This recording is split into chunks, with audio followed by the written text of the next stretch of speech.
Hello, this is a recycled video of a recycling video that I did some years ago. It was relevant then and it's relevant now. Parts of the UK are currently under water restrictions as drought conditions persist. There's no rain forecast for some areas for a few weeks, so if you're gardening at home, this might be something you might want to try. Hello, if you're growing vegetables in pots, I would have thought it would have been obvious how to water the pot if you're using a watering can. But it's not that obvious. It just isn't, particularly if you're new to gardening, if you're new to growing things in pots. Let me first give you an example of how not to water vegetables in a pot, and then I'll show you how I do it.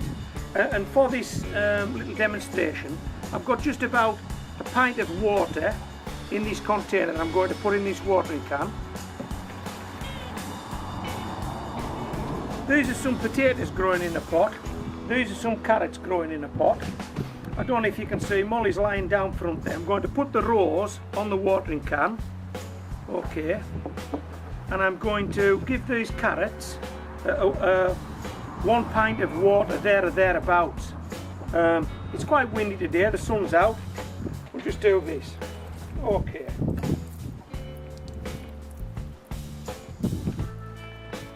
Now I know that isn't a lot of water, but it's enough for this demonstration. I'll just put another pint of water in here and we'll do the potatoes.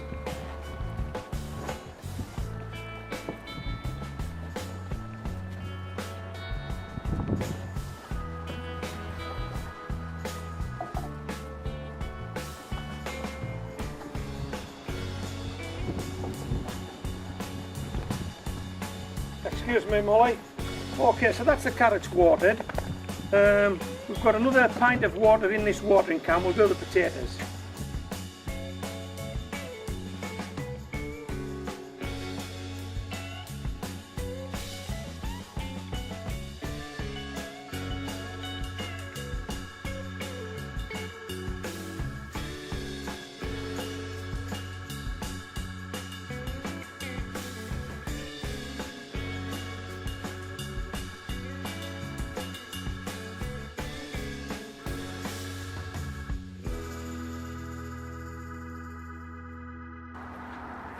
Okay, now that might be equivalent to a light shower. I don't know, it's hard to tell when it rains just how much water actually goes into your pots, and you might actually be tempted not to water them at all because it's rained.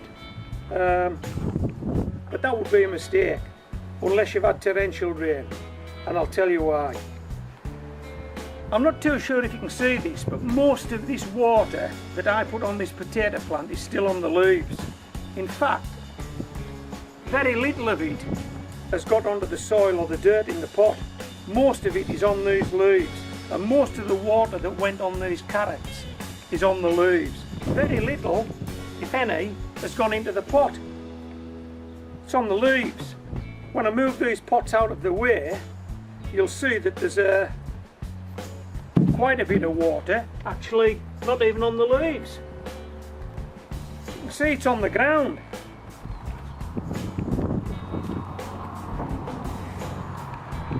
So most of this water hasn't actually got onto the potato plant or the carrots at all.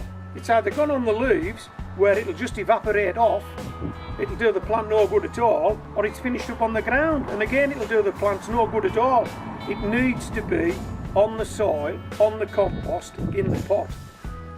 Okay, now I'll show you how to do it properly with another pot of carrots and another pot of potatoes. This is how I water my pots. First of all, we remove the rows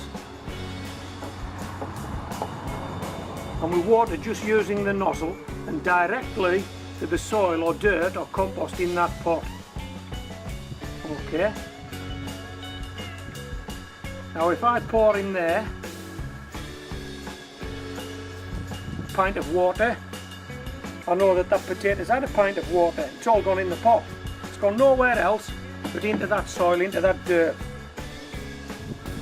Let's do the carrots.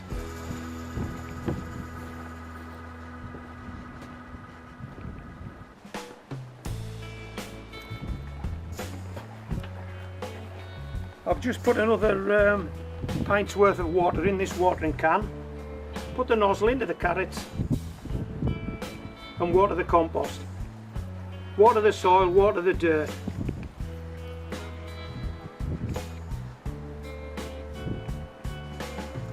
Now I know that pot of carrots has had a pint of water there or thereabouts, and I know this potato has a pint of water there or thereabouts.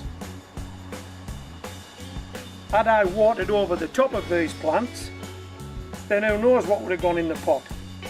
It certainly wouldn't have been a pint of water, and if a pint of water is, say, equivalent to a light shower, I don't know, maybe even more than a light shower, then there's a light shower's worth of water gone into those pots.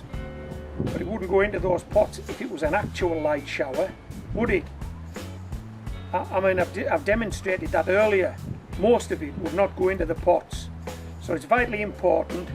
This is where the water goes, not over the top. Okay, so I hope you've enjoyed this video. This is Homegrown Veg, signing out.